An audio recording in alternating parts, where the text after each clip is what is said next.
What's up, everybody? Welcome to the best 120 minutes of your day. The Chop Shop, the nation's number one urban sports talk show, and also your midday sports happy hour. Yours truly, Robert Hatter, alongside Jim Hicks, coming to you live from Houston, Texas. But we're broadcasting all over the world via Facebook Live and YouTube Live. And today, I can't wait to get it's Monday. I can't wait to get into it. Um, got to go over here to YouTube, man. I got to go over here to Facebook, man, and do some doctoring up. They always messing up over there, man. I don't know what those people doing over there, but I'm gonna share the show like always. Just maybe one day it'll pop up and they'll say, "Okay, Robert, I'm gonna quit messing with y'all, quit doing y'all like that." But it's okay. So what I got to do now is go. I'll go to Facebook. But what's up? I see you, Brad. I see you, Daryl Anderson. It's gonna be epic. Brad, the Knicks is in the building. Uh, Bradley, New York guy, loves those Knicks. I can't. I can't. Ladies and gentlemen, I'm gonna tell you the truth. I told you I like Wimby. And if Wimby can't, I wouldn't mind the Knicks if Wimby can't win it. But I like Wimby. I've been saying that the whole time. I like Wimby, Wimby, Wimby, Wimby, Wimby. But I'm sharing the show right now. I'm messing with y'all right now, but I'm really sharing the show. Let's see. I'm gonna go over there and share it over there with Chop Shop Facebook page. Share it over there. You know what I'm saying? Because it cut off already and shit. Didn't get a damn thing a chance to cycle through. I don't know what I don't know. But the Robert Hatter one is there, so share that. Let's see. What else I got? What else? I got so much more. Um, that man said, website. What website? What is the website? Do you know website? I don't know what you're talking about, Brad. I don't know what you're talking about. Just waiting on everybody to get in. What they got? The Giants signed OBJ. Brad. I'm just looking up some stuff. Serena making comeback to professional tennis. Who was that? My boy Russell Wilson is going to leave the NFL for a CBS job.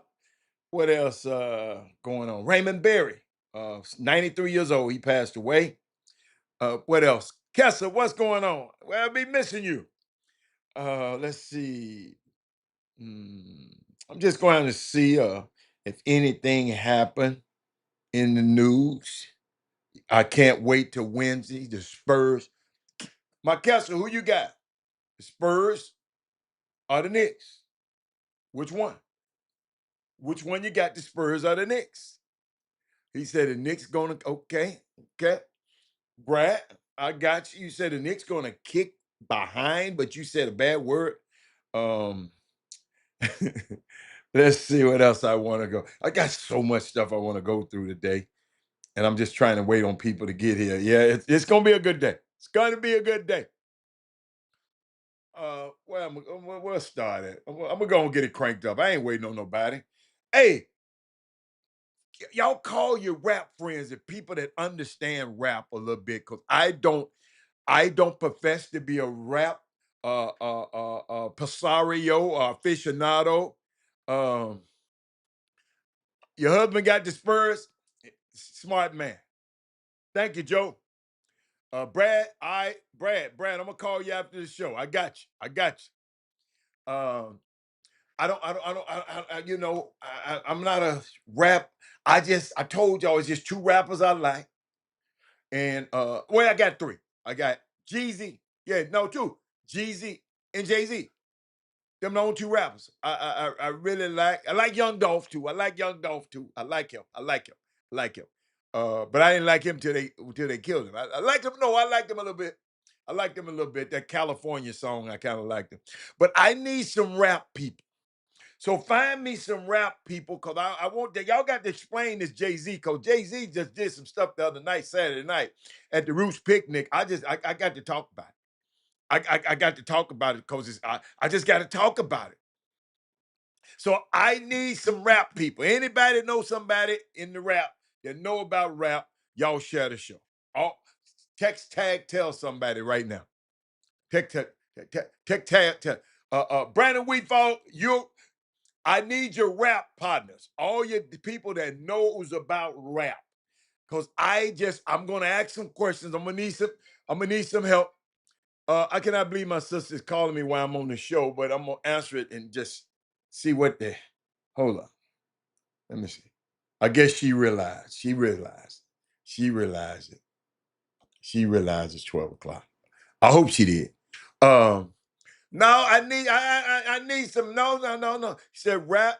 He said Jay-Z came back at Drake after his disses and Iceman on Iceman. No, it was more than Drake. I need some rap aficionados. Y'all call me somebody because I want to break down some of this stuff, man. You know, I, hey, I need somebody to teach me today. I don't want the obvious. Jay-Z came back at Drake. That ain't telling me nothing. Okay, you just know what you see on social media. Okay, I done went past social media. I need me. Wait a minute. Hold up. Hold up. My sister said, hold up, hold up. What she said? Hold up. Hold up, man. Hold up, man. He when he learned. I don't know what she talking about. I don't know what she talking about. I don't know. I don't know. I'm gonna leave her alone. Let me leave her alone right quick. But let me get back to y'all. No, don't have me break it down. I need a rap aficionado. See, y'all be depending on me too much. I'm not the expert at this one, man. Man, call somebody. Text, tag somebody. We got time. I need somebody to talk to me. Because the way I broke it down might be wrong.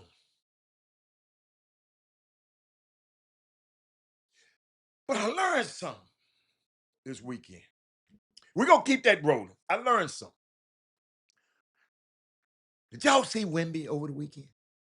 Have I talked to y'all since my boy Wimby is in the final? Have I talked to y'all?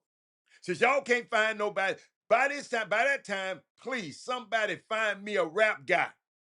That is Moody. Find me a youngster who know about rap. Find me a rap guy, a guy that knows about rap culture and the rap history. I need somebody like that. We used to have Chad Ware. I wonder where he is. Let me see. Let me see. Do I got him? Let me see. Where my youngsters at? Let me see. Do Gary Carter know about rap? Gary Carter. I need my young guy. Do you know about rap? Rap history. Yeah. See, I want to put it in a historical context. But that Wimby, did y'all see Wimby? Y'all know what I learned about Wimby? Y'all got to share the show. God, find me somebody, man. God, who knows about rap? Do Doug know about rap? Wait a minute. Wait a minute. Let me see. See, I don't know nothing about rap. No. I know y'all know some people who know about rap. Y'all messing me around, man. I can't believe y'all doing me. I can't believe y'all doing me like this. Y'all, this the chop. Y'all, the chop shop. We getting worse.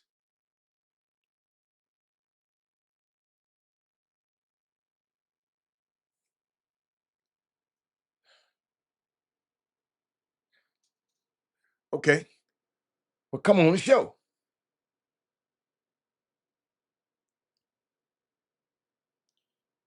See, I don't know.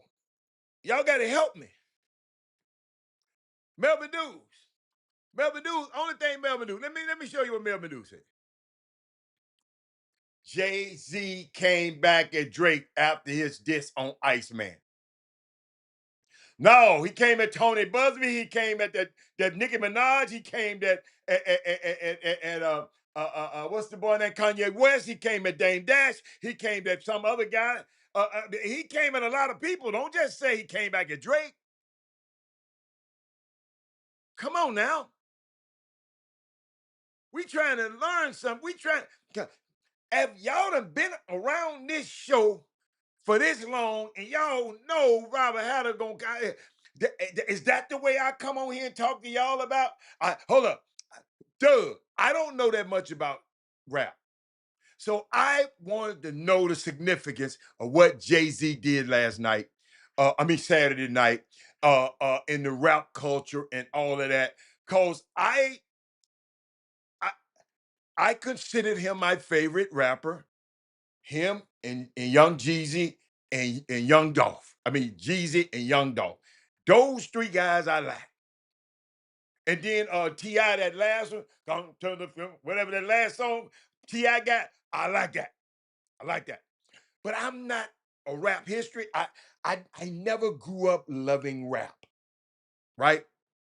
So somebody just give me some significance of it. Because I got to talk, I'm gonna talk about Wimby. But what I saw though, right? What I saw, and I'm waiting on Doug. Gary said a little bit. Okay, come on, come on the show then. I just let's learn together then. Let's learn together.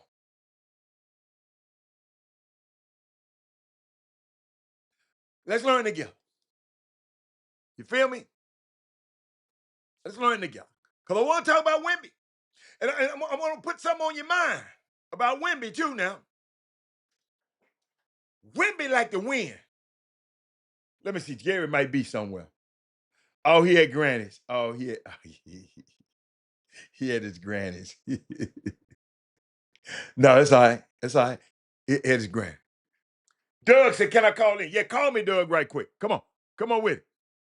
Come on, Doug. You got my number. Come on, call. Come on, call me. Call me. Call me. Call me. I got to, y'all, I got to figure out how to put this mic so all of us can hear. Let's put it like this. Okay? All right. Waiting on Doug to call in. Waiting on Doug to call in. Hold up, y'all. Let me make sure everything tighten up. This mic's so sensitive it should. But I just want to know. I was curious. All right, big dog. Hold on. Talk to me. Let me see. Can you hear me? I can hear you well. Okay. Can y'all hear Doug? I want to make sure they can hear you. Yeah, let me know if they can hear me. Yeah, because you be trying to get cool on this, when you get on the show. But Doug, what is the phenomenon? What I know some things, and I'm gonna share my things, but I wanted to hear from somebody who like rap. Tell me what happened. Tell me what happened to you and your point. So Jay-Z is my favorite rapper of all time. Okay. I'm gonna just put that out there. Okay. I think what it was is he's been off the grid so long, musically wise, that anytime somebody of his significance comes back and does what he was known to do before the last few years, is always gonna create a buzz. And in the interview he did with TQ earlier this year, he addressed like all the rumors and stuff about, him, Tony Busby. And in one quote, he said, everything is going to be about offense this year. He's done playing defense. And I think the freestyle was him addressing everybody that's been taking shots at him over the last few years And as human beings, you can only take so much. You know what I'm saying? Gotcha. People try to try to degrade your character. Yes. And yes, he was like, the do it is the best, and it's to freestyle and rap. So I think that's what it was. I like a lot of people like to see him like rapping, and you know, it was just good to see him. Like he had to add a third show in New York next month. I know because I heard it's crazy. So at Yankee Stadium. At Yankee Stadium. At Yankee Stadium, yeah. But okay, I like that. See now, Doug, now you gave me some framework where the old man can work. All right. Yeah. So all right. So I hit you. Go watch this and help me, Doug, along the way if I get off track. Okay. Okay. All right. Okay. All right. That's what I love about this show. This is what I love about this show. I sit there. I was listening to the freestyle. Jay-Z was rapping, right? He said, but he said something. In another take, after things were like after the freestyle, he came back and said something else, Sonya. Hey, Sonya,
oh, I'm sorry. I'm sorry. Thank you, Melvin Dews. Thank you, Melvin Dews. Melvin Dews, I'm sorry. Hold on. I'm back. Y'all ready? Y'all ready? Because I touched that thing. My bad. But Jay-Z said in the thing, I got you. Leah, watch this. Watch this. Watch this. Watch this. Jay-Z said in the in a part of his soliloquy, it was this was after the freestyle. It was after one of them songs, public announcement, something like that, right? He said, the roots remember even when the trees pretend. Not too much on my name. Don't forget who I am. The roots. He's at the Roots picnic in Philly. You know the group The Roots, Lauryn Hill and all of them people, the Roots and all of them. The drummer, what's the drummer's name? The drummer name for the Roots, I forgot his name with the nappy hair. He said, the Roots remember even when the trees pretend. Not too much on my name. Don't forget who I am. Lay off my name, player. Don't forget who the hell I am. Tony Busby. Question love. Thank you. Question love. Tony Busby. And I want to play some of the stuff, but I think it's copyrighted, so I ain't gonna play it. So y'all got to play it for yourself. But watch this now.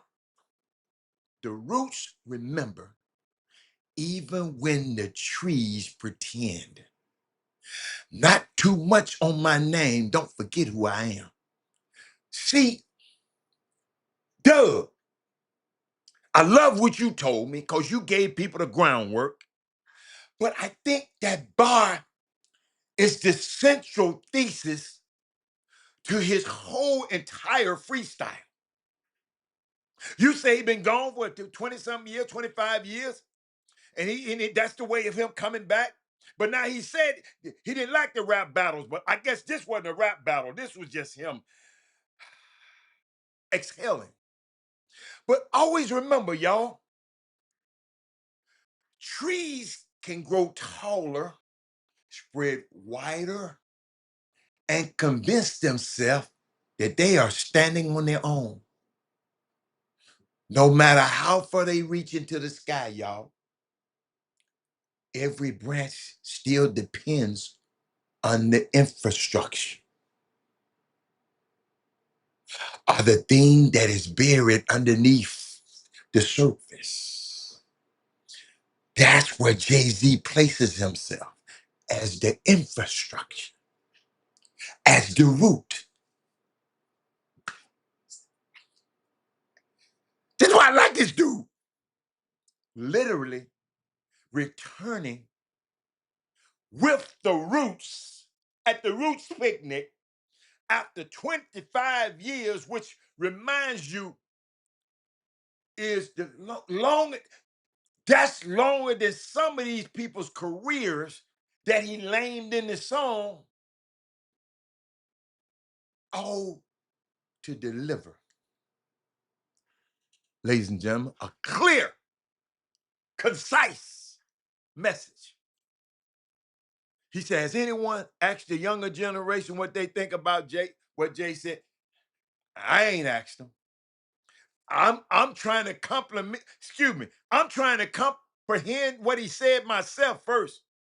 We got to know what the hell he's saying ourselves first before we worry about what the young folks said. But watch this though. That trees may forget, but the root always remember. Then I was talking about the roots. Remember, even when the man said the roots remember, even when the trees pretend. Duh. Y'all better watch how y'all move out here. When you done learn your stuff from this platform, when you done learn your stuff from somebody else, and then you go out there and you blossom a little bit, don't forget the root. Yes, I'm putting this into the ethos right now. Don't forget where you came from. So I'm using these analogies, the roots.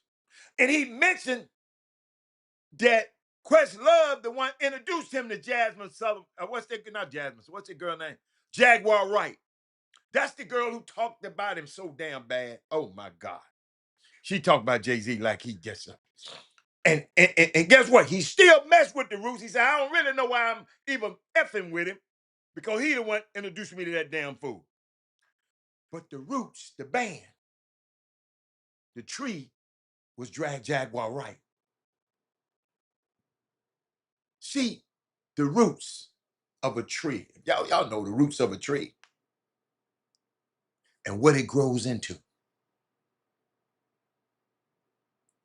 Eric Harrison, you might help some young guys or some young women blossom up to do something. They got their roots from you. Kevin Freitman, Travis Lynch, they got their roots from you. But when you go out there and your branch is growing, don't forget about your roots. The roots, your home, your family. The tree is you, what they taught you. Nick, you and your wife, Freeman, had roots and got roots at home for Nick. What Nick go out there and do? It's going to be what you taught him. The Roots, Birdman, Lil Wayne, The Tree, Nicki Minaj, and Drake. Nicki Minaj and Drake, you can't forget your roots. Birdman, Lil Wayne. But I was thinking about that. And I watched it. Doug, it was powerful. Watching Jay-Z, I think I put some notes somewhere. I mean, then Dr. Dre, he responded to it, right? And old Jay said, dude, y'all doing all this clowning and talking crazy about me. Don't forget about the roots, man. Drake,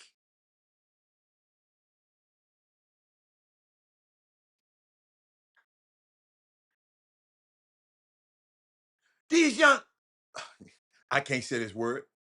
Dr. Dre said, these young N-words always throwing shots, forgetting the OG's been in the game for decades. And they chose to ignore it for the culture. But I guess Hove had to show them how it's done. He said, to me, it isn't a beef. It's just clout. Real beef, real rap beef was Pac and Biggie. We witnessed that. Drake, he said, Drake is just a kid trying to get his money up and survive. They said, let this moment with Jay-Z and the aftermath of this Roots picnic. Yo, this thing, the reason, and I saw a dude talked about this, right? And I guess this is why I like this guy so much. And then I'm going to get into Wimby right after this. Let this moment be a reminder to you youngsters what it looked like when somebody is gifted. Not just talented, but gifted. To watch somebody 50 plus years old, I don't know how old Jay is. He a husband, supports his wife, who is more in her prime than he is. He's a father, he's a businessman. To watch this man tap back in after 25 years. Watch this. The breath control, the cadence. I sure wish I can play it for y'all. Y'all should be going to try to find it right now. Having a new freestyle in his head. To go out there and have the confidence, ladies and gentlemen, to go address some of the people who've been playing with his name. And it still sounds good. Y'all quit playing with people's names. That's why on this show, I don't like y'all to talk about people. Don't play with people's names.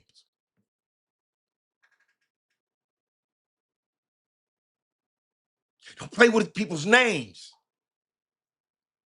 Eric Harris, me and you gonna be around and we're gonna talk. Me and you gonna talk a million times.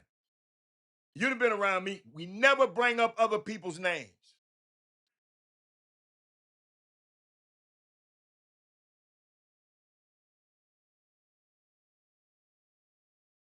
That's one thing I wish that a lot of us would do. How you talk about Eric Harrison when he's not around, when he's not in the room.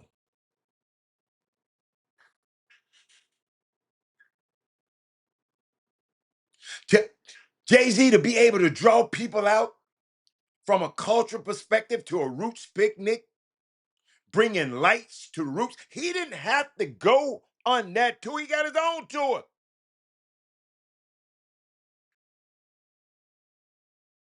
To be able to get the people in Philly and the people traveling to Philly that gifted. If I'd have knew about this concert, I'd have moved up there. Somebody say 56. Y'all watch it. Watch it. One of these Negroes wrong. Which one of them is wrong, y'all? One of these Negroes wrong. Somebody said the exact age is Big Daddy Kane. Then the other guy say he's 56 years old, and his birthday is December. Which one of these guys are right? Let me look it up. All you had to do is Google it. How old is Jay-Z? That's all you had to do. That's all you had to do.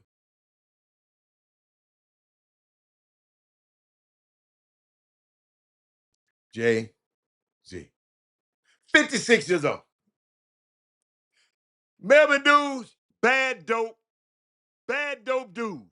That's his nickname. Bad dope dudes. I got a new name for you though. That man, all you had to do is Google that. But let me keep going. And then he had to put Big Daddy Kane name in it. Where did Big Daddy Kane come from? But back to this. Be able to get people to come to Philly, traveling to Philly, that's gifted. Gifted people can be talented, but not all talented people are gifted.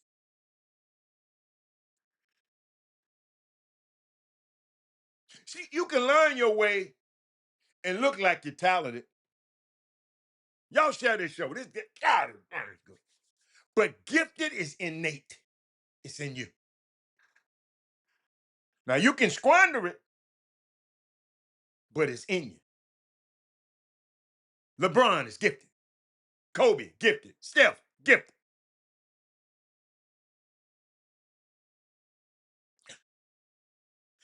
And then they learn ways to hone in their gifts. But it's a difference. And this is just one night. This man is going on tour. This was just one night. He got the Yankee Stadium. Somebody said he done added a show. I think he got a rollout for an album. And people sit back and say, well, the legends should just sit back and chill and just let this stay away and let them people talk. But listen, too many people been playing with his name.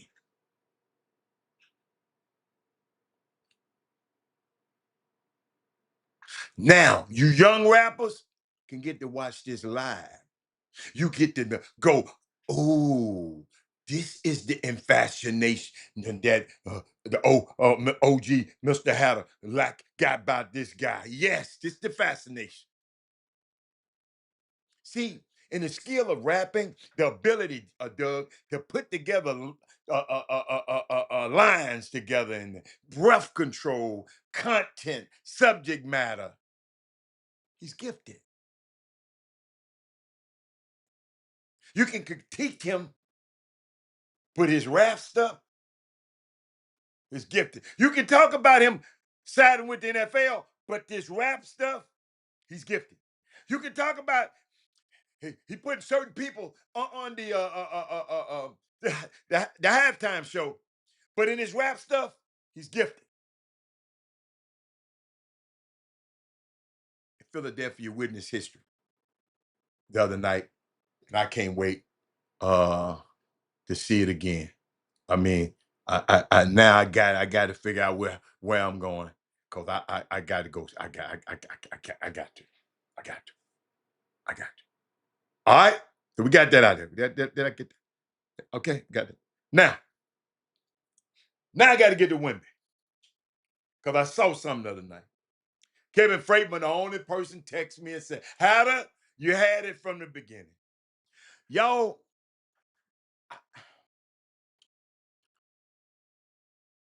I didn't have a reason why. I can't sit up and tell you I analytically broke that thing down and knew that I believed in Wimby. I'm gonna tell you the truth. I didn't break it down. I didn't do no. I didn't do a vast exploratorium on those two teams and see which one of these teams will win.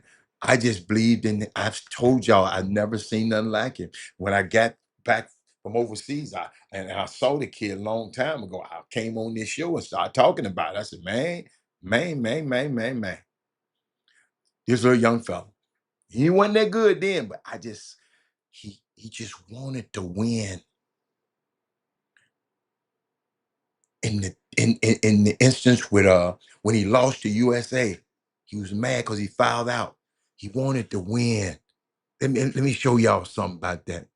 Here you go, watch this. And we said, how big has Ivy been? I think he's just made the biggest play. And Wembanyama knows, you know, if you could take back the last half a minute, he wouldn't have gone for it. He'd have just chatted.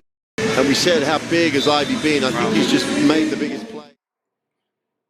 That's in the 19 and under, 18 and under, whatever the thing he was in. Chet Holmgren beat him. He want to win. He won't listen, ladies and gentlemen. He wanted to win the All-Star game this year. He wanted to win the NBA Cup this year. He wanted to win the MVP this year. Now he wants to win the Chop Championship. Y'all, I don't care what you said about these guys. Everybody don't have that in them. That's innate. Everybody don't have. All of these players playing, everybody don't have that in them. Y'all, he was mad. If y'all remember this, he was mad at Karl Anthony Towns for not closing out on the shooter, and they lost the game in the All-Star game. Probably still mad at his ass. He probably gonna bust his ass Wednesday. He might be holding that against him. I know y'all got to see. That's the kind of things I look at. Man, everybody, all of them guys, good. They're in the NBA.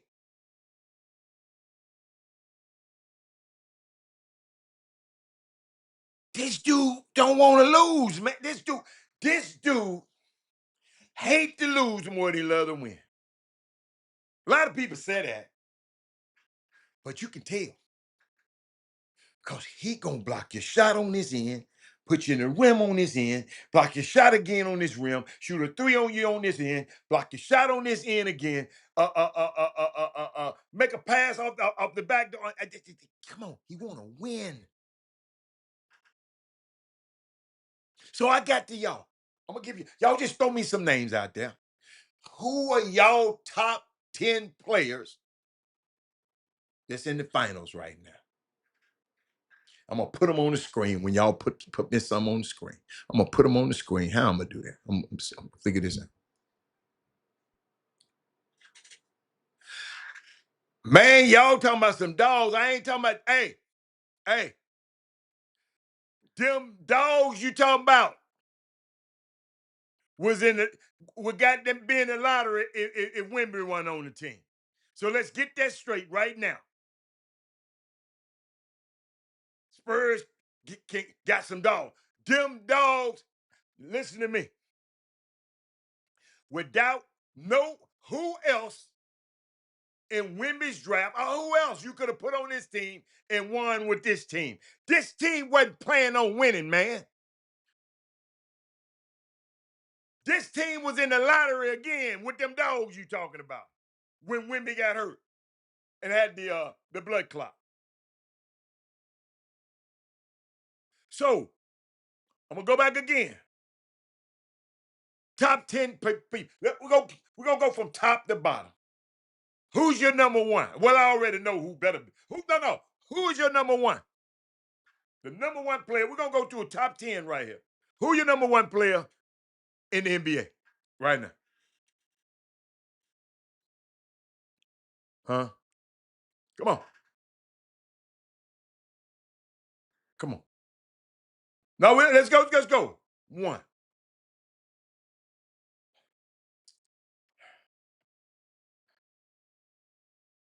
D-Hop is special. But without Wimby on this team, this a regular ass team, got their head toe off the frame. That's what I'm trying to get y'all to understand. I ain't trying to say these other players ain't. Without Wimby, everybody, Henry Sims, getting your head toe off the frame. I've been talking about, I don't know where you've been. I've been talking about D-Hop and all them. But D-Hop and them would be in the lottery again if it wasn't for Wimby. As good, as special as D-Hop is, his ass would be in the lottery again if Wimby wasn't there. All right. So top two, I got Victor Brunson, big body Brunson, number two. Who is three? Who is three, y'all? Who is three? Come on, y'all, give me a third one. Give me a third one. I got my third one. I got it up here. Y'all give me a third one. Let me see if anybody thinking like me. So we got Victor, we got Brunson. Who's the third? Come on now, talk to me. Y'all over there thinking? Y'all thinking or drinking? Let me give me a drink while y'all think.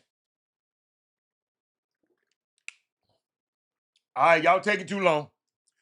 I'm gonna go with Karl Anthony Towns. Y'all taking too damn long.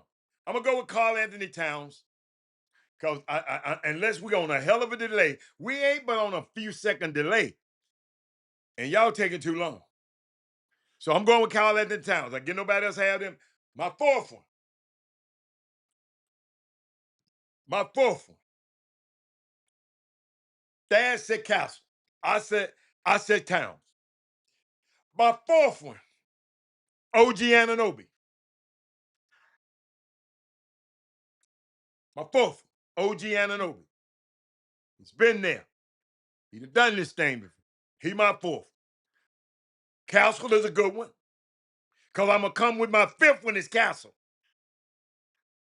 Ain't nobody else but me and Thad playing this game. Thad, they don't know nothing about this game. Who your six? This one's going to be controversial because he hadn't been playing good. But I hope when he get this high ankle sprain, it probably ain't going to never heal. But my number six is De'Aaron Fox.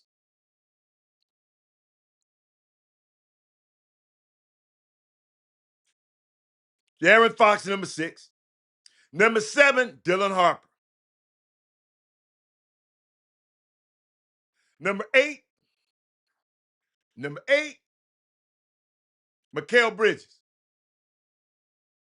Because y'all taking too long. Number nine, Devin Vassell. Devin Vassell play the way he needed to play, lights out. Because all he got to do is stand his ass in the corner and be a 3 and D guy. D up and he'll shoot three. D up. All of that coming off the I don't need you doing all that.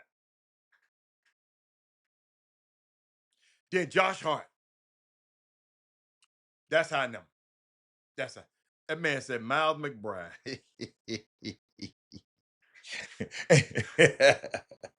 Miles McBride. Hell no, he ain't in the top 10. Top 10. You said, what about Fox? I got Fox at number six. Because he's just a shell of himself right now. But he had some clutch baskets the other night. I was happy. I was happy. That man said, Castle is a bump away from risking it all. Bridges, she said 10 is Bridges. I got Bridges at 8. Then I got Vassell, and then I got Josh Hart. But y'all, I'd be remiss if I didn't tell y'all about this because some friends of mine, they're up there this week. They were up there this weekend. But I want you to always remember, okay? I want you to always remember, I call it the Tulsa race war. I don't call it the massacre, which occurred May 11th. I mean May 31st, 1921. 100 years ago. What was it? Was that 100 years? Golly.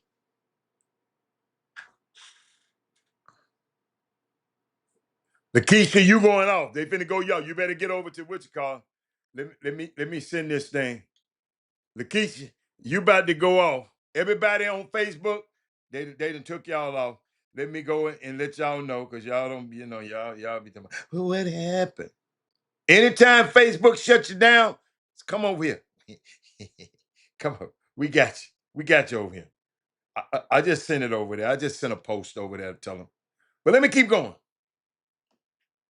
Talking about Black Wall Street. I'm talking about Tulsa, Oklahoma. About 90 miles, wait a minute. About 90 miles, I think, away from Oklahoma City. Ladies and gentlemen, it's important for us to know that this wasn't isolated. There were over 200 more of these kind of wars against Black communities by racist white mobs. It's American history. No truth stays hidden forever. But I want you to let y'all know, we did defend them. We fought them. That's why I don't like to use the word massacre. We fought those people. Let me give you some. Let me give you some. I'm gonna give you some. Watch this. I talk with my hands. Boastfully, I say, I got two pistols, right? Gold plated. What I'm saying to you is this. On May 31st, 1921, Black soldiers went downtown to the courthouse building after an insurrection occurred. Just like you saw on January 6th, there was an insurrection at 4 p.m. in the afternoon to raid the courthouse building to get Dick Rowland, the boy they was accusing of raping Sarah Page. When they went to the courthouse building, the sheriff said, go back home, it's under control, I don't want you to incite these people. They had an argument and they said, wait a minute, you the one who called us down here. Yeah, y'all heard it, didn't you? You the one who called us down here. Now we see an invocation happening, provocation. Fast forward, 8 p.m. Somebody comes to Greenwood and says, I don't want y'all to miss that one. They say, you the one called us down here to the jail. Watch this. Soldiers went downtown to the courthouse building after an insurrection occurred. Just like you saw on January 6th, there was an insurrection at 4 p.m. in the afternoon to raid the courthouse building to get Dick Rowland, the boy they was accusing of raping Sarah Page. When they went to the courthouse building, the sheriff said, go back home, it's under control, I don't want you to incite these people. They had an argument and they said, wait a minute, you the one who called us down here. Yeah, y'all heard it, didn't you? You the one who called us down here. Now we see an invocation happening, provocation. Fast forward, 8 p.m. Somebody comes to Greenwood and says they got Dick Rowland, but it's a lie. That's called an agent provocateur. Because they did not have Dick Rowland. When they got downtown, 300 black men armed to the teeth approached 2,000 white men. And they fight over a gun, the gun goes off, and the rest goes wild. But those black men who went down there said, listen, the train tracks that divide white Tulsa and black Tulsa, get your sandbags and your rifles, because when we go get Dick Rowland, they're going to be chasing us. So those black folks retreated back into Greenwood, running backwards, shooting, right? Retreated back into Greenwood. For the next few hours, you don't see white folks on the train. Come on now. All along the train tracks. Yes, now they pissed, big pissed. Oh, yeah. So they go back to the courthouse building, get deputized, get weaponized, and get everything they need. The court record said that the police chief said, get a gun, kill a nigga. Y'all hadn't heard that, did you? That's in Tulsa this weekend. That's what happened in Tulsa. He was telling that story. It's a young man who grew up in Tulsa. I'm gonna give you his name because he got a book out, and I didn't write it down, but I didn't take my notes. But I'm gonna go study it sometime this week. He grew up in Tulsa. When he got to college, and they told this young man about the Tulsa race wars and about Black Wall Street, the young man told the professor he is a lie. Professor, that didn't happen. I'm from Tulsa and don't know it. Because they told him that they didn't, people didn't teach their own history. I keep telling y'all. This young man, he got so mad at himself for not knowing. He went and studied extensively what happened in Oklahoma, and now I think he wrote 1 or 2 books about it. He didn't know, ladies and gentlemen.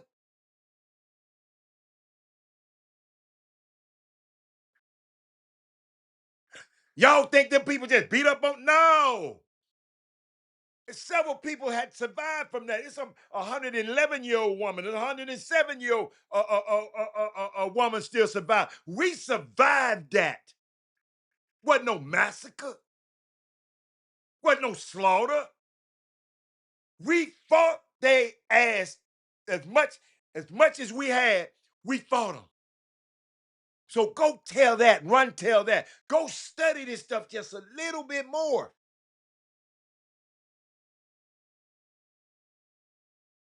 They defended. They had to drop bombs from the sky to defeat those people in Greenwood. They couldn't beat them on the ground. So when people go tell that story, tell that story. That's why I don't call it a massacre. Because words are important. Now, had to get there. What's up, Bob? I know you just got in there. I'm back to these Spurs again. The Spurs has went to 6 finals. 5 won by 5. Wait a minute. It went to 6 finals. 5 won by them.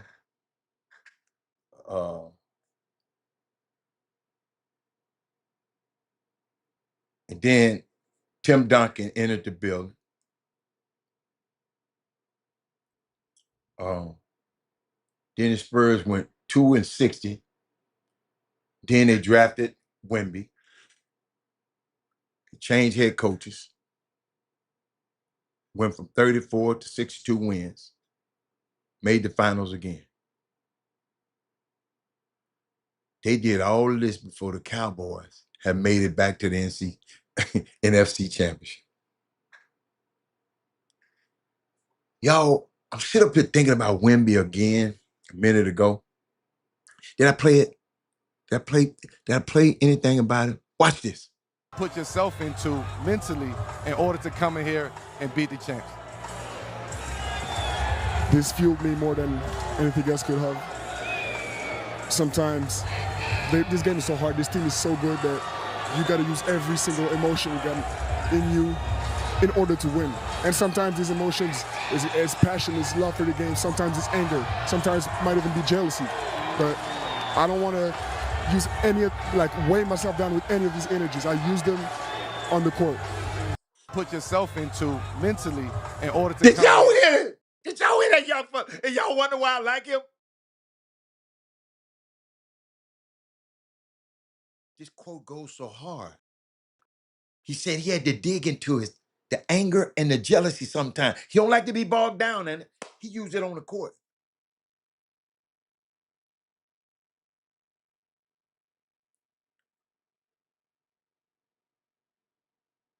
I know you OKC fans, and I know it. A lot of y'all talking about OKC. A lot of Knicks fans out here. It's just something about this boy. I love Castle. Me and my son argue about Harper every day.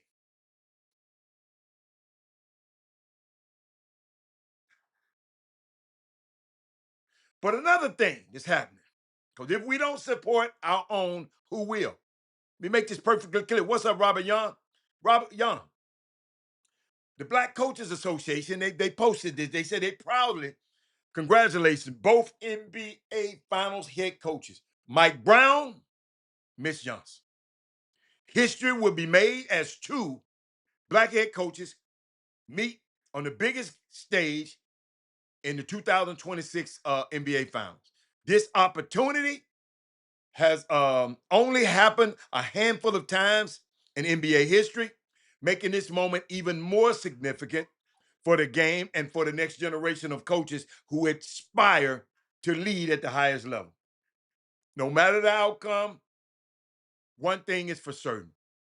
A Black head coach will be crowned an NBA champion this year. And y'all know I don't get into that, but I don't get into that first stuff. That fact, I don't get into that because shit, I think we should have been first. If they gave us the opportunity, we'd have been first a long time ago.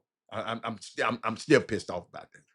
Everybody who's on the feed, please, please give this show a thumbs up. Not me. Give the show a thumbs up. If you on the feed, push the thumbs up button right now. Let's see what he said about them coaches. What is that it?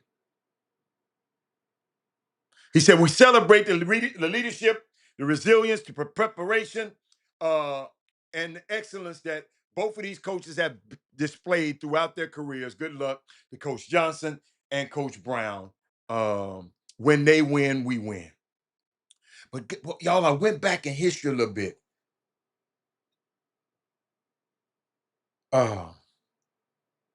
John Thompson and this other young man. Let me show you something. I got him up here somewhere. Did I put it up there? Hold up. I know I did.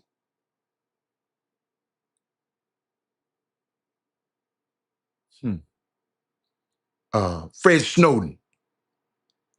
Fred Snowden. I'm looking for it. I didn't put it up there. Hold up. Robert, you got to be out your mind. What? I didn't put it up there. Oh, I got to show y'all this shit. I can't. I'm doing myself some malpractice if I don't put this up here. Let me put this man up on. I ain't gonna even play with it. I'm just gonna put it on the screen. Ladies and gentlemen, picture right there. That's history. Let me make it a little bit smaller. I'll make it a little bit bigger. That's Big John and Coach Snowden, Fred Snowden. The first, they were the first in the NCAA basketball tournament in 1976. First NCAA tournament game to have a Black coach that actually had both. Coach Snowden coached for Arizona, and Coach Thompson's coach for Georgetown. And Coach Snowden won that game. He became the first Black coach to win a game in the NCAA tournament. I didn't realize that until I'm yesterday's years old when I saw that.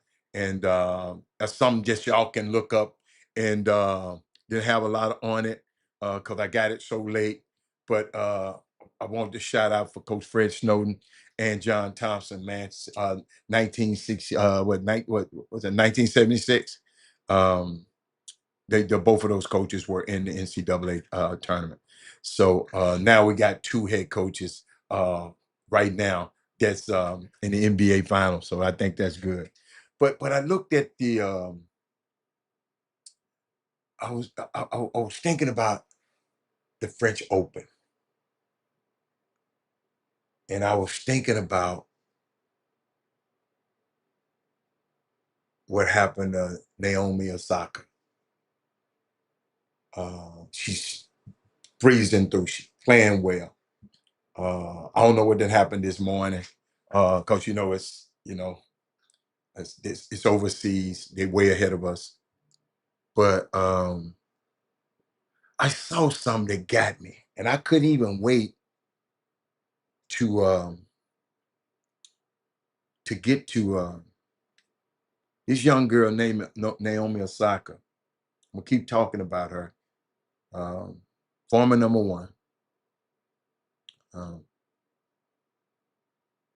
I was just thinking about her, how she returned from a birth of a daughter named Shay.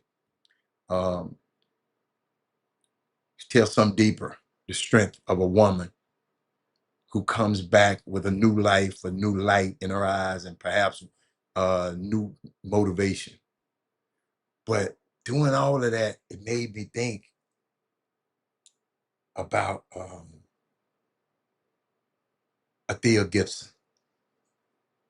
Ladies and gentlemen, I knew how to play tennis at a pretty young age, teenager. I knew how to play tennis. It's pretty good. I told you I wanted to get good at those sports because, Arthur Ashe was my inspiration, but Jimmy Connors happened to be my favorite player because I played left-handed. He played left-handed. So I like left-hand. Bjorn Borg, I like the way he played. Who else? Rod Laver from Australia. He was a lefty. But I was thinking about Athea Gibson, man. And I need you to picture this. New York City, 19, thank you, 1957. There's confetti falling from the buildings, people lining the streets, ticker tape parade, moving through Manhattan. And in the middle of it was a Black woman, fresh off a win from Wimbledon. She was just shaking hands with the Queen of England. And the city is celebrating her. Her name, Althea Gibson. And if you saw that moment, you would think that everything worked out the way it's supposed to. Go Google it. But it didn't. Because the story doesn't start there. It starts way earlier. South Carolina in the late 1920s, she was born to sharecropper parents that moved from South Carolina to Harlem during the Depression for the Harlem Renaissance. She grows up in the streets, not in the tennis clubs, not in the lessons, or getting lessons, just outside on 143rd Street, playing paddle tennis. And that's where somebody noticed her. And from there, her life doesn't suddenly get easy. It just changes directions. People start stepping in. Watch this. Neighbors scrapping money together so she can play, finding ways to get her access where they could. Then it grows. Watch this. Sugar Ray Robinson, athlete, and his wife helped fund her travel. 2 Black doctors take her in. They moved her between their homes. They paid for her schooling, her training, and her development. So by the time she started winning, it wasn't because the system worked for her. The community worked for her. It was because people built a system around her, and she wins over and over and over again. 10 straight championships on the Black tennis circuit. She was dominating, y'all.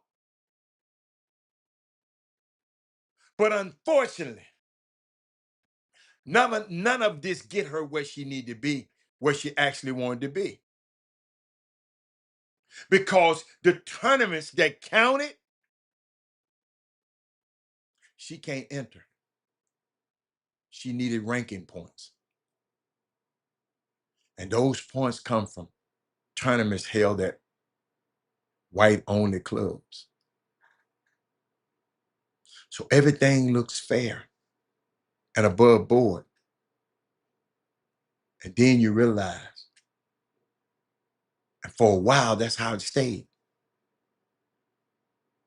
She applies, they just get denied over and over again. Like she is not even supposed to even question it.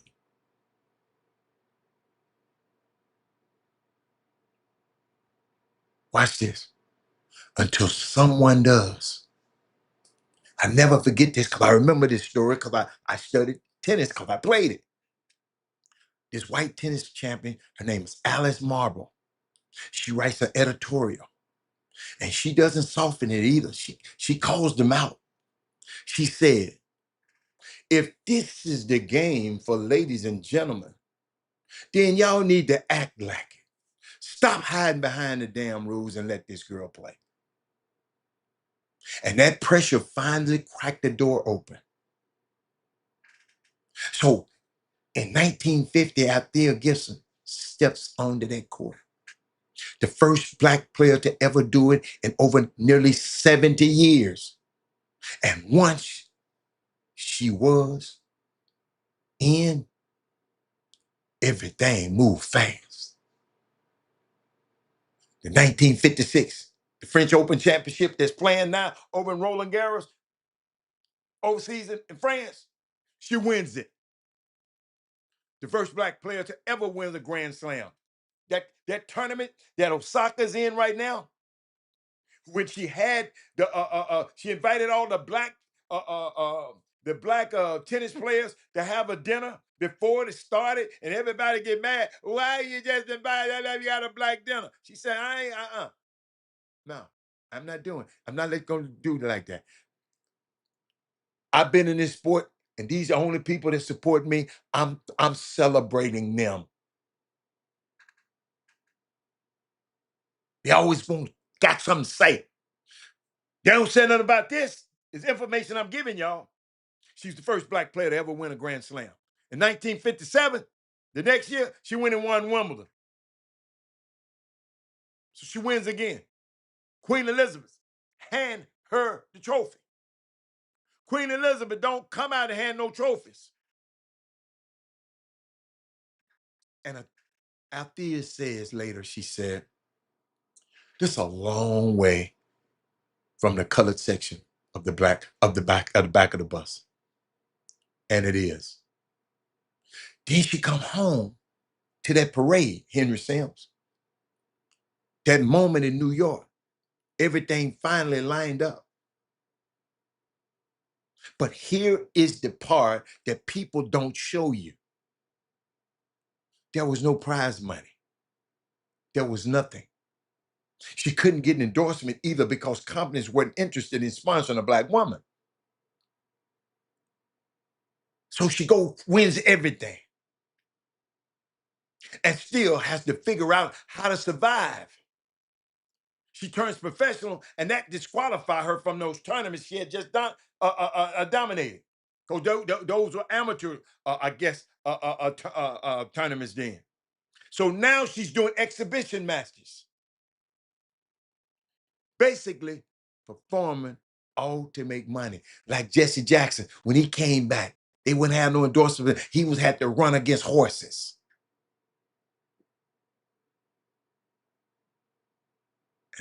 And as Althea like to say, you can't eat that crown they gave me. They gave me a crown and gave me, but I can't eat that. And years later, while the sport is making everybody rich, people rich, Althea Gibson was struggling, health issues, living on Social Security. And when people found out it's not the system, the tennis system that steps in, it's the regular people sending her money because they understood that something wasn't right. Yeah, Jesse Owens. I meant Jesse Owens. Did I say it wrong? Who did I say? Jesse who? I meant Jesse Owens. Had to run against horses. Who did I say? Jesse who? Jesse J? What did I say? I don't remember what I said. And somebody just corrected me and says Jesse Owens, but that's what I meant. Jesse Owens, when he came back from winning the Olympics, he had to run against horses for money. And this is the part that really stays with me. 41 years passed before another Black American woman wins the Grand Slam. That woman was, you know who, Serena Williams. And even she reached back to help. I said Jesse Jackson, I'm sorry. Jesse Owens, man, I'm sorry. I got talking too fast. Because she knew exactly Serena did, who came before her. So when you go back to that parade, that moment in 1957, and you see her smiling like everything is all right with the world, just know that wasn't the end of the story. That was the middle.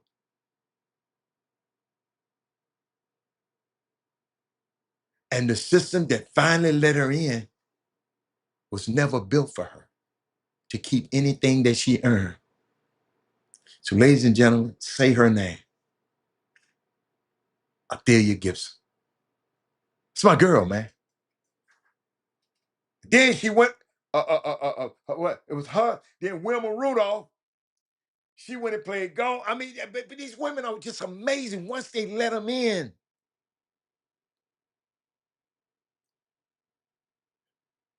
What time is it? Oh, 1:30. Oh, hold up, y'all. Hold up, y'all. Hold up. Y'all know around 1 o'clock what I do. I got to give y'all some of this right here. Where you at? What man at? I can't see. There you are. Yeah, so, woo. 713 call Joe. If you been injured, Joe Steven Law Firm. Woo. 713 call Joe. Car wreck, truck wreck, let Joe confirm. 713 call Joe. Need a pro on the K, let Joe take over. Woo. What's up, Houston? This is Attorney Joe Stevens. I'm a former Houston Rocket with over 20 years of experience in the insurance industry and a decade of experience in the courtroom. I know how insurance companies operate, and I know how to fight back. 713 call Joe. 713 call Joe. Joe Stevens, 713 call Joe. Any needs, accident. All you got to do, you get in the accident and say, hey, mama, call Joe. 713 call Joe. All right? But on this day, y'all, 1951, right? TSU, Texas Southern University, on this day, in 1951, made a historical shift. The name was officially changed from the Texas State University for Negroes to Texas Southern University. I'm just let this. 1951 ain't that long ago, y'all.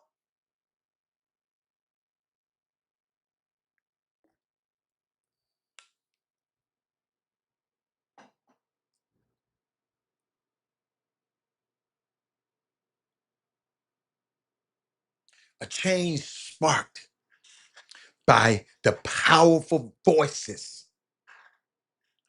of the students who petitioned the Texas legislature to remove the phrase for Negroes.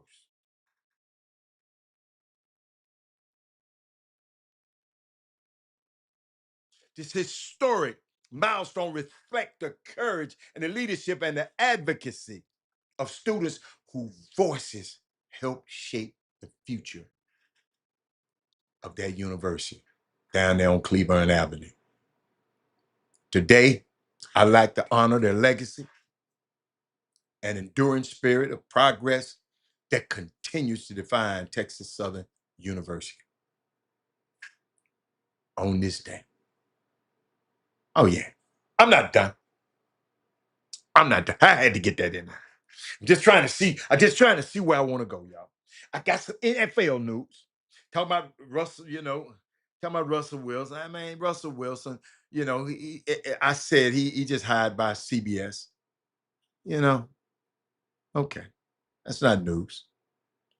Not to me. I got the Nick. I wanted to show y'all something. And I want this to be, because I know I talked about him, but I want y'all to see him. I'm finna let y'all see Mr. Dr. Kevin Roberts, who I've been telling y'all about. The hope, the one who spent most of his academic life studying Black people. He got a master's and a PhD in African American studies. He concentrated in the Haitian Revolution and the Veazey Revolt, the Prosper Revolt, the John Brown, massacres. He studied Black resistance at the University of Virginia. Then he come down into Texas. He watched the basketball team at the University of Virginia play, all the Black players. And he go to Texas and watch all the. He said, okay, yeah, y'all can do all that, but I'm over here trying to figure out a way that I can dismount your Black ass. But he is. In case none of y'all thought to look him up, I got something from him. Did the president implement Project 2025 in this first year plus of his second term? Well, thanks for that question, because since 1980, Heritage has been offering presidential transition projects, which we generally call Mandate for Leadership. What's known as Project 2025 was done on such a scale that we proposed 1,913 recommendations. 1,055 as we sit here have been implemented. The person who deserves credit for that is one Donald J. Trump.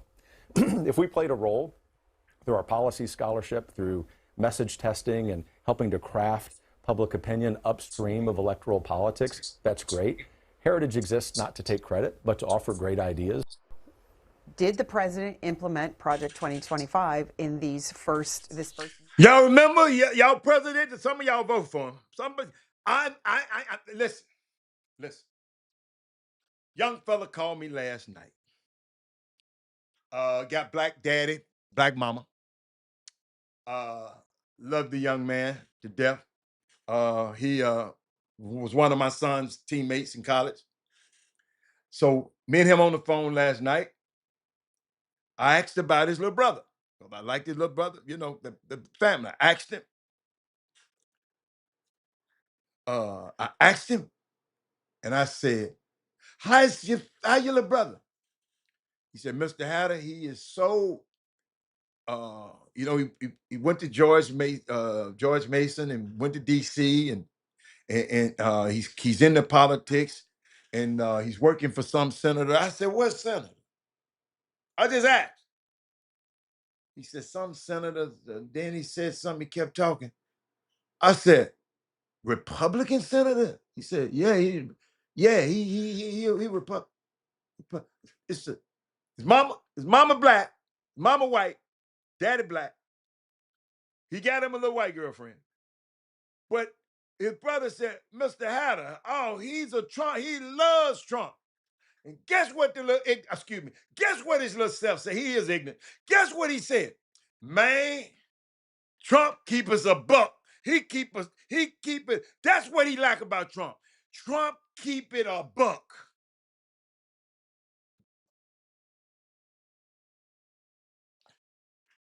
So everybody else ain't keeping it a buck. Trump keeping it a buck. How many of y'all feel like that? How many of y'all done ran across some people that he keep us a buck about what? Give me the buck.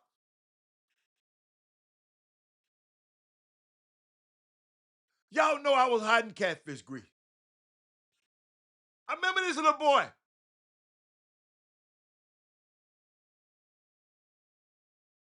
He keeps it a buck.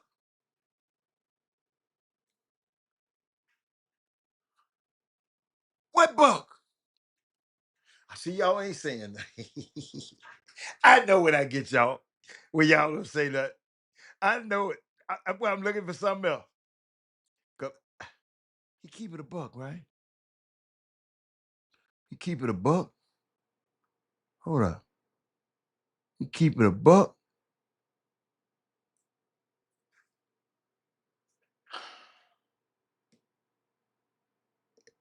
Oh my God. Trying to find all these bucks. He keep it a buck. Yo, this what our young kids are getting this.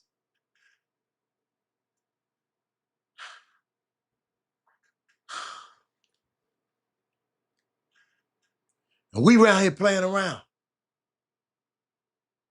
And our young kids, some said Trump keeping it a buck. If you don't go 100. So that means all us ain't keeping it 100. He's not around nobody who's influencing him.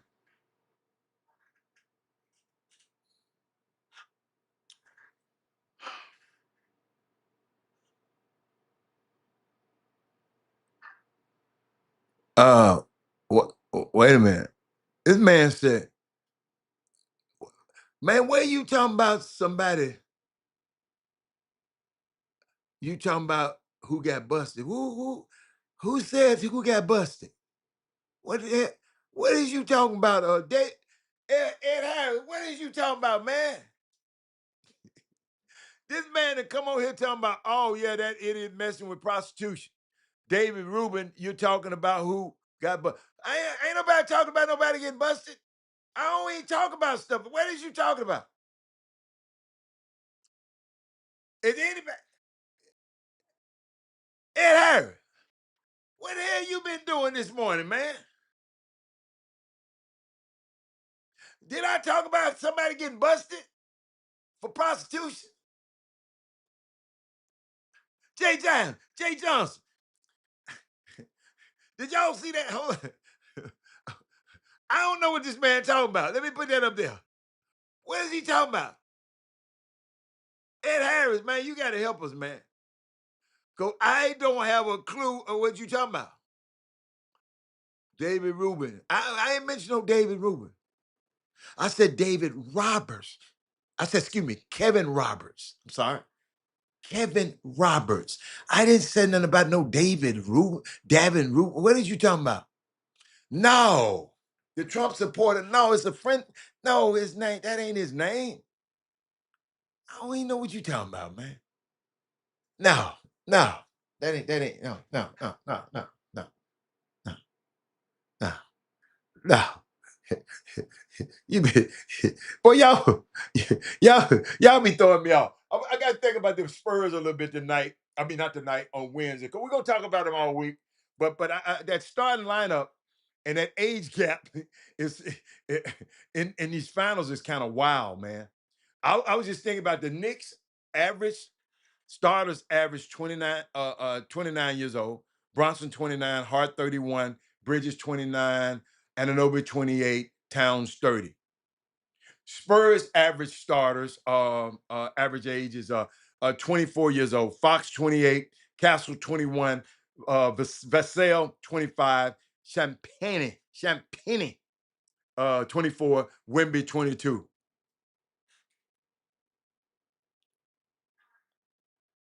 No, I'm talking about somebody that actually know. I ain't got to read about this one. I'm talking about somebody that actually know. That's the point I'm trying to. I don't know about this other guy you're talking about. I guess we'll check on him too. I got a question. Will the Spurs youth be their downfall? Where my people at? Talk to me. Will the Spurs youth be their downfall? Then I ain't gonna tell y'all no lie.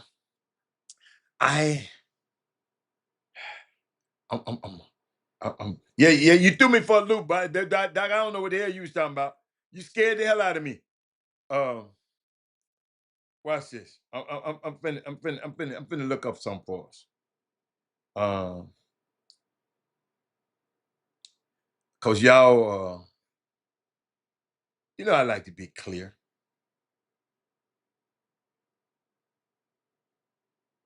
And okay, all right, okay. They said No team in NBA history has ever finished a postseason is the playoffs, with an offensive rating above 115 and a defensive rating below 105. No team. But watch this.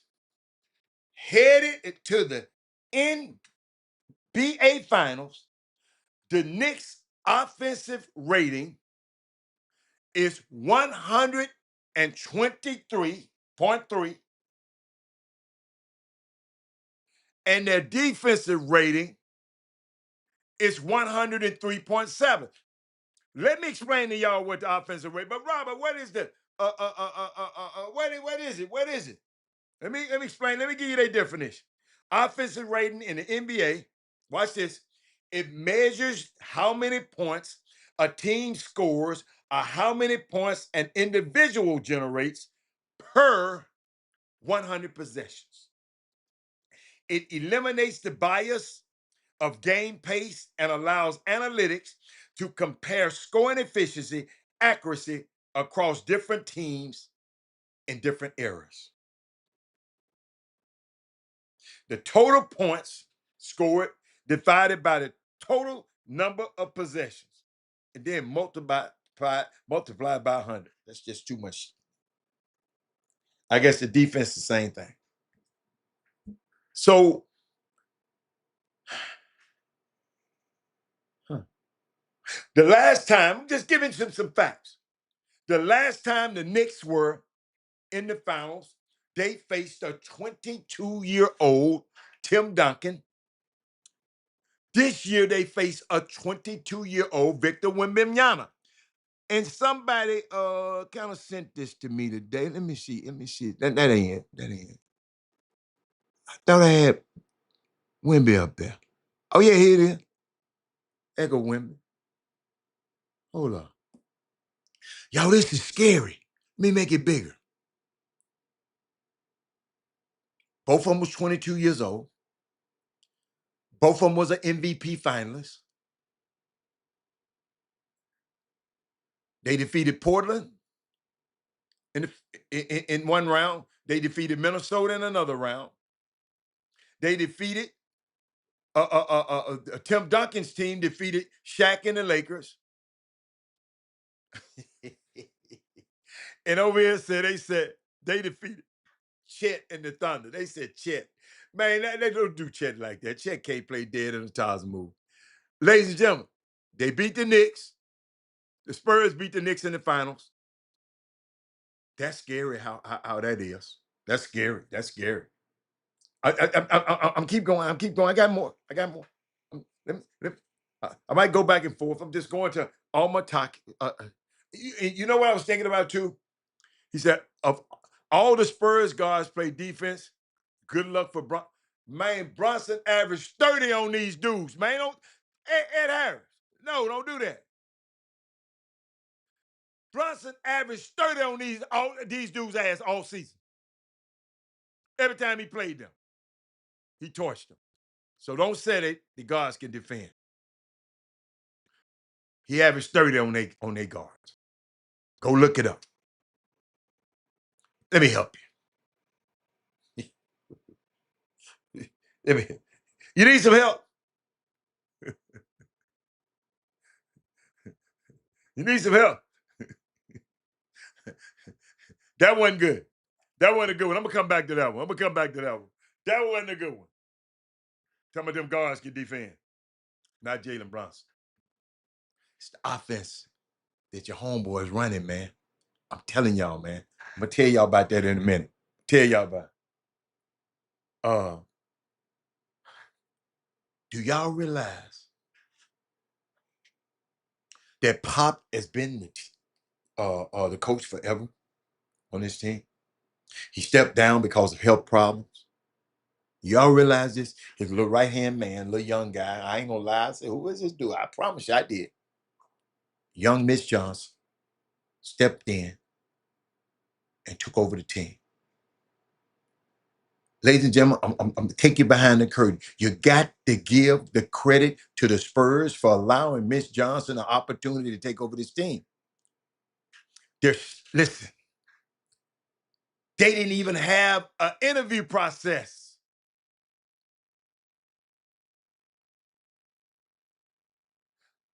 They didn't have an interview process. They didn't go interview no multiple coaches like these people doing. They just said, Miss is our coach. Let's get the interim title off him. Give him some money. He our head coach. Y'all did y'all realize that happened? Or y'all just wasn't paying attention?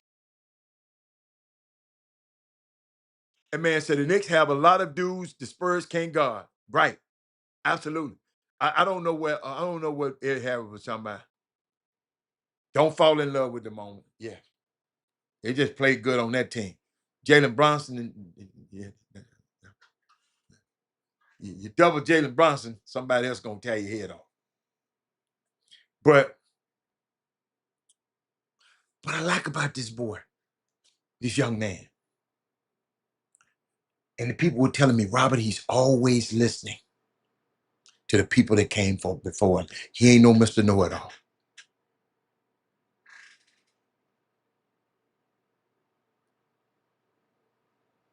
And I love his perspective. You know, because we're talking about this age gap. I just mentioned the tension between potential versus experience. See, experience is valuable. Boy, this gonna be a lesson. That is Moody. Experience is valuable, but it don't tell the whole story. Oh my God. Boy, how many minutes I got? Use this in your life. Our brain tends to naturally trust what we've already seen. A familiar outcome, a more predictable asset, a long resume, a player with years of reps, someone with a collection of war stories and proven results. That's how we usually think. The bias is so easily formed. You form them, I form them. I didn't think they had enough experience to win either.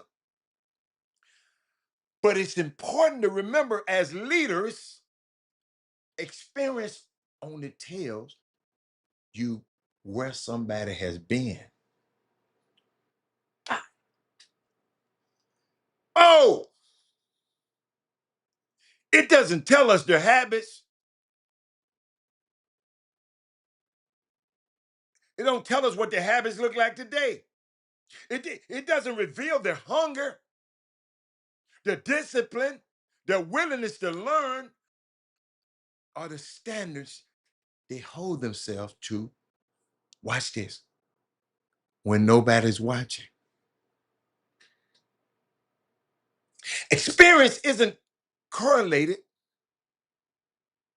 to the trajectory. That's why we sometimes overlook youth and experience. It happens in every industry, not just sports. Bosses at your job often mistake a lack of history for the lack of ability. Past performances can provide clues, but it doesn't guarantee future success. The future, this Miss Johnson talk, this how Miss Johnson think. The future is often built by the persons whose habits are stronger than their resumes. God. Miss Johnson said, my team can play right now. Experience tells you where someone's from. Habits tell you where they're going. When you talk about my young team, it was Miss Johnson saying. And if you're trying to do something transformational, spend less time obsessing over what's already happened and more time on what's happening right now. The reps, you can control. The reps, not refs. Reps, R-E-P, the repetitions. The hours of preparation you can invest. The standards you can uphold today with zero grace. Because counterintuitive experience isn't gained in big moments. It's accumulated. It's accumulated in every moment. Wemby, finding out how to beat the people in the first round. Portland, finding out how to beat Ant. And hold up, finding out how to beat his hero, his mentor. He looked up to Rudy Gobert. Y'all might not think but he was a French champion. He was a champion over in France. He's an NBA champion. Was he NBA? He's an NBA top NBA player from France. Wemby used to look up to him, and he beat him. It's accumulated in every moment, every rep, every habit on how you approach anything. This what this young coach is talking about.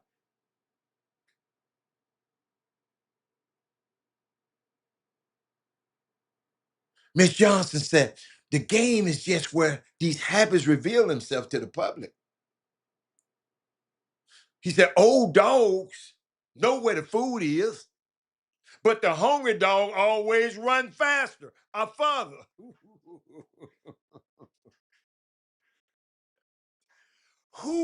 That's what you should be asking. Who go be the hungry dog and beat everybody to the next 4 games?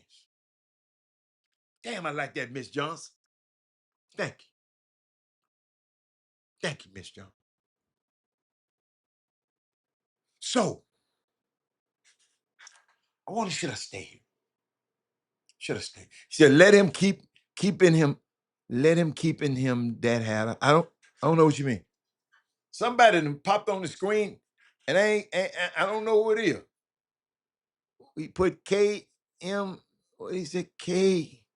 KMM. What up?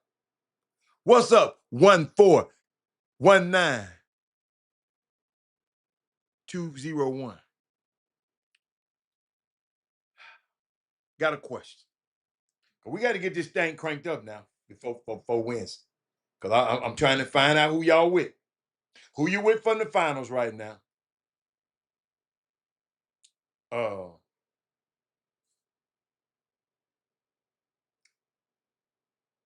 How does New York defend Wemby? And can Jalen Brunson do what Shai Gilgeous-Alexander couldn't do against San Antonio? Those are the questions. All that other stuff, how will New York defend Wemby? And can Jalen Brunson do what Shai SGA couldn't do against San Antonio? Anything else?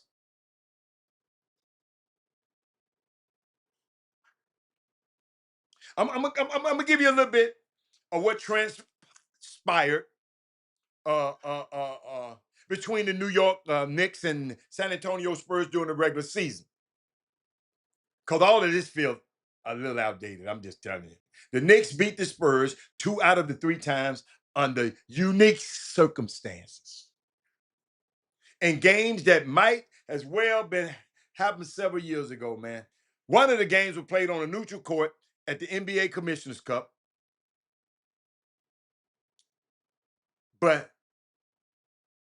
And one was on a Sunday matinee at Madison Square Garden, and San Antonio first lost that month. And the other happened on New Year's Eve,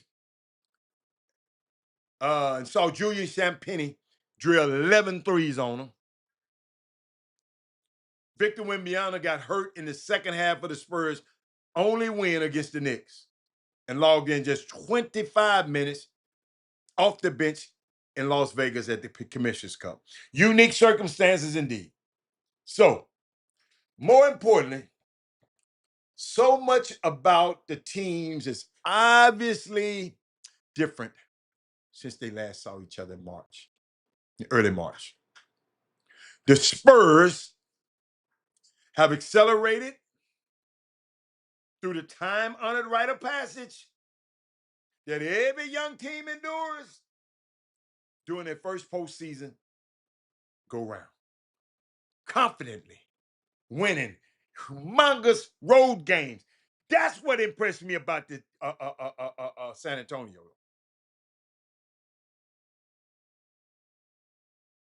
They win road games.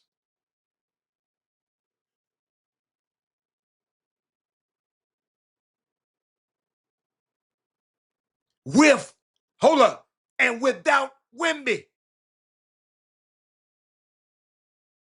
Meanwhile, though, New York has suddenly become aesthetically, pleasingly, steamrolling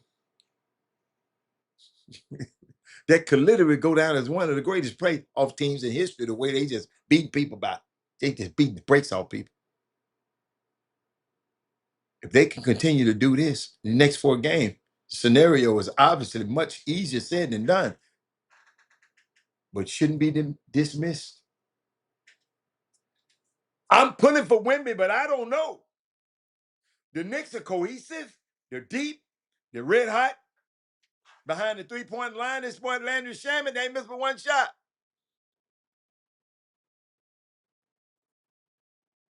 What's my man name? Champagne got to match him.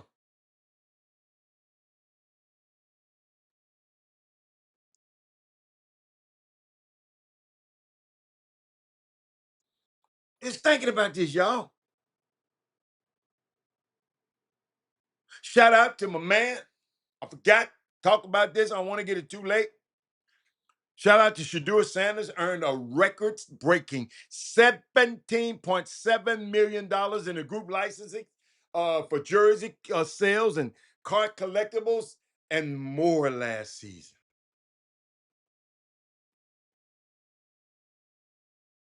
Y'all, but I remember y'all laughing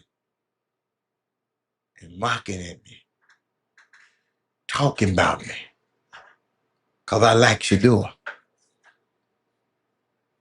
Y'all want me to pick between him and Cam Ward. I said, I like both of them, but I love Shedeur. I have to watch him every time he came on. I ain't never sit and watch that many games of one college player ever other than Charles Woodson. And I was trying to represent him. Y'all was laughing at him, talking about my quarterback all over Twitter. They thought he had lost by falling from the first round to the 5th round. I think 56 said it best. The kid's laughing straight to the bank. Y'all got to realize the top NFL players who've earned the most licensing income in 2025. Number 1, Shedeur Sanders. Guess who was number 2? His ex-Jackson State teammate. I just switched off the Knicks. I got to get on Shedeur before this over with. I'll come back to the Knicks. I'm going to talk about the Knicks all week. Travis Hunter, 12.8 mil. People buying this stuff. Patrick Mahomes, number 3, 8 mil. T. McMillan, that wide receiver at what's the name? Charlotte Panthers. Saquon Barkley, number 5. Y'all got to realize this now. Shedeur Sanders made more royalties last season than first-round pick Matthew Golden's entire rookie contract. He was first round. According to the NFLPA annual report, Sanders reportedly earned 17.7 million, and the other kid averaged 17 his whole contract. Shador just did that in a year. See, be careful, y'all, when y'all talk. The dude is box office. Y'all talking about my boy. Let me get back to did y'all know that Wemby is not on social media at all?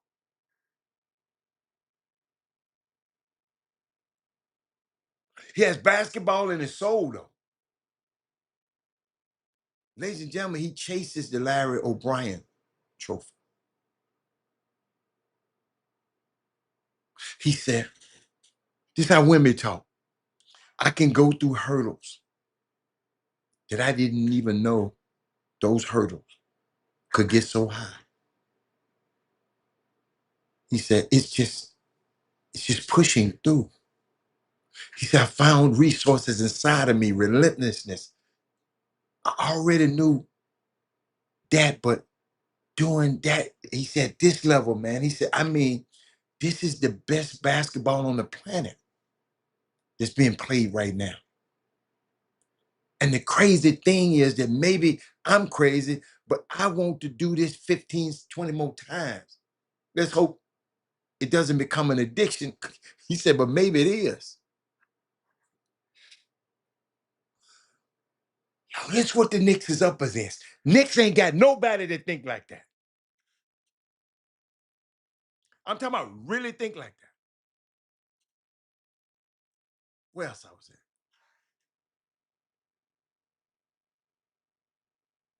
Then think about Mark Jones. I got to give him his due.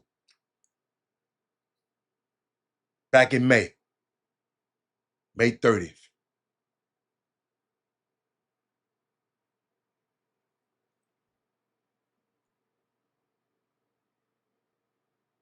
I think it was. Watch what he said. When it's all said and done, it's going to be a pace and space type of offense, and he's got another left-handed point. This was May 3rd, 2025. I'm sorry. Watch this. Talking about the Knicks. When it's all said and done, it's going to be a pace and space type of offense, and he's got another left-handed point guard to run it all. Yeah. A lot of what they call five, kind of a spread five offense, and DHO actions with the big, and Cat is good enough to be able to, I think, skill-wise, do what Sabonis does in Sacramento, and he adds a perimeter threat that maybe Domas doesn't have. So he can supercharge that offense. I wouldn't be surprised to see the Knicks up around an offensive rating of about 120 next year. Well, he's got another lefty point guard, right? So a lot of times with Mike in his spread five, he would put De'Aaron in the right corner and have one of the bigs, DHO, and have Fox coming to his left, getting downhill with his strong hand. And that was pretty much an unbeatable play, and I think Brunson's more than capable of kind of replicating the same things. Brunson probably will play off ball a little bit more to the benefit of the entire offense. Yeah, that will be interesting because off ball, he's as efficient as they come. And then look, when it comes to crunch time, I call him Captain Clutch. Yeah. Get it to him and let him go to work. It may look a little bit more of a collective next year. And, Cat's numbers might be a little bit off. They might not. Brunson's numbers might come down a little bit. But I think you'll see more of a balanced attack overall because of the type of offense that they'll be running, and Bridges will benefit from that. When it's all Mike Brown, who they was trying to fire just a few weeks ago because they went down 2-1 against the Atlanta Hawks.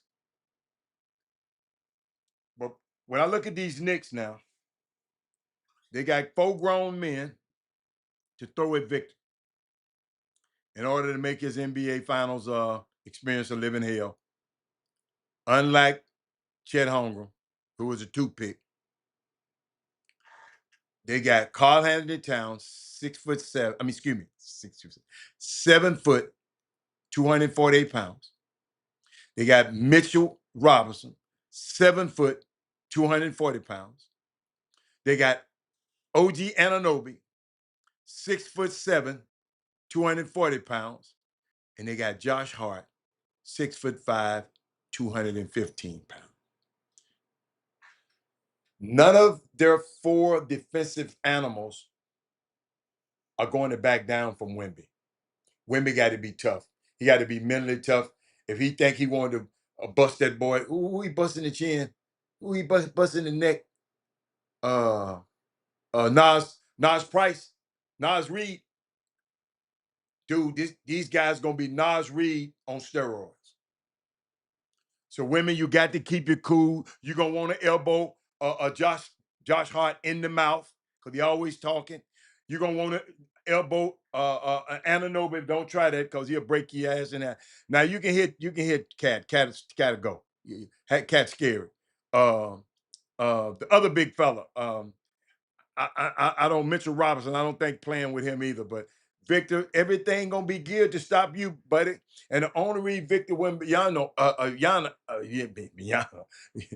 he averages 7.5 rebounds and 2-point block shots a game against OKC is because unlike New York, OKC, 2 big men in Chet Holmgren and Isaiah Hartenstein can't facilitate from the top of the key as a playmaker like Cat can. And it's because neither one of them can shoot a 3. Chet can shoot, but he was 3 for 11, so he can't shoot.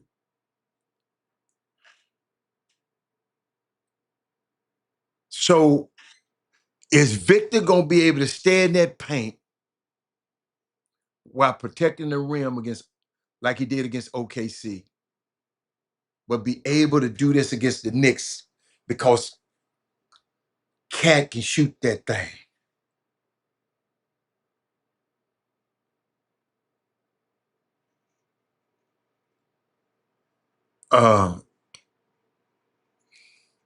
Just something about, I know he would be a small guard to lead his team, but it's just something about it, man. I just don't think New York gonna win it.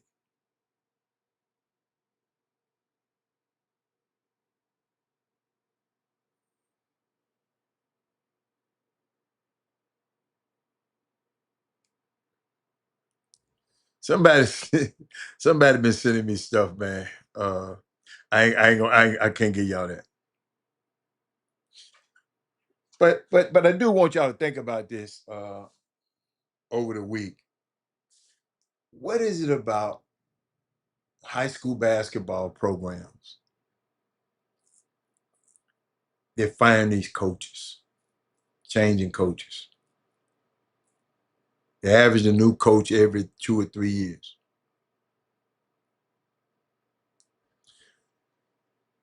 At some point, does the question has to be asked?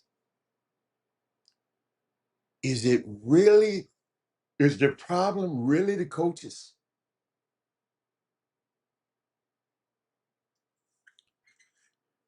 Or maybe it's time for some administrative self-reflection.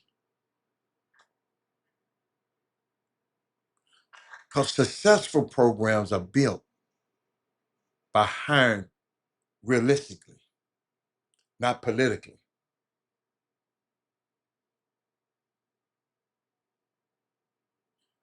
Why they find these head coaches at high schools?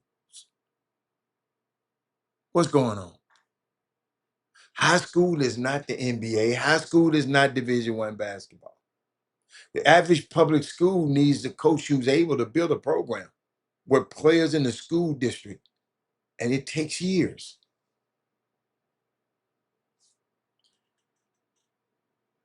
I was thinking about that. I wanted to ask y'all that. Tomorrow we're gonna talk a little bit more about Jay-Z. We're gonna talk about Jameis Winston, his little speech he gave. I just hope he get his facts right the next time he give a speech. Ladies and gentlemen, we should not depend on football players, basketball, none of them people to speak for us, ever. unless they then been through this fire and been through this. We can't depend on them to do it for us.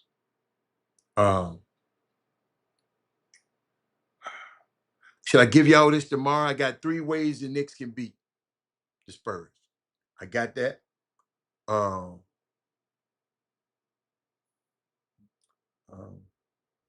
know what though? When I'm watching these finals, like the 2 teams was in finals last year, not in. Then I think about LeBron James going to 8 straight finals. And I kind of took that for granted.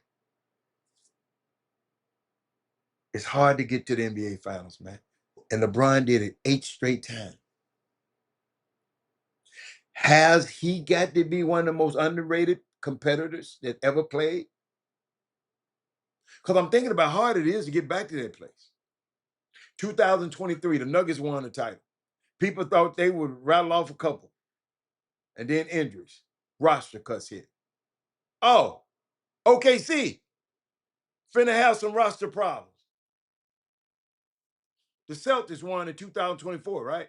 Celtics won the title. People thought they'd rattle off a couple more. And then injuries. The roster cuts hit. The Thunder won the title 2025. People thought they, wait a minute. Yeah, let me see that. Yeah. People thought they were going to rattle off a couple. And then injuries. Hit it now. They got roster decisions to make. I'm just going through this stuff, man. I'm just going through no, I ain't gonna talk about that. Somebody said Wemby got no bag. Somebody said Wemby has no bag. Yet, and his strength and condition has to go a long ways. But he has the most important thing, and that's the burning desire to be very best. Kobe had it, Jordan had it. This dude said, Wemby has no bag. Don't bag equal skill set relative to size, speed, and athleticism? See, you casuals view a bag based off of the snatchbacks and the crossovers and the Instagrams out of fadeaways and the last dance of Jordan. Young fella, whoever wrote that, Wemby is arguably got one of the greatest bags in history, which is why he's been nicknamed the alien since he was 10. It's almost 2:00. Wemby beat the Thunder 8 times this season. A 64-win team, the defending champs, led by 2-time MVP. Michael Jordan won 10 games his whole career versus a 64-win team. And 0 against a team led by a champion. Just wanted to give y'all that. I got some more for y'all tomorrow. I had to go Spurs. I had to get that off my chest today. And we're gonna go to work. What else I got tomorrow? Oh, boy, I got some HBCU stuff. I got some stuff about. I can't. I'm gonna surprise y'all with that one. Oh, hold on. I got some more grassroots stuff about. I just see y'all tomorrow. Wow. I got 7 questions every family should ask a college coach on an official visit. All right, I'm out of here. I got to go, and I'll see y'all. Hey, I'm coming on tomorrow, but I'll come on late. I don't know how late, but it's not gonna be 12. It might be 12:30, 1:00. But I will be on tomorrow. But I'm gonna be a little late. I'm just letting y'all know that I'm gonna be on a little late, but I will be here because I got some stuff to do with my sister earlier, and I got to be there because I want to hear what they're saying about her, and I have to be there tomorrow. So I will be on late, but I'm coming. Okay, and I'm out of here. I'll see y'all tomorrow.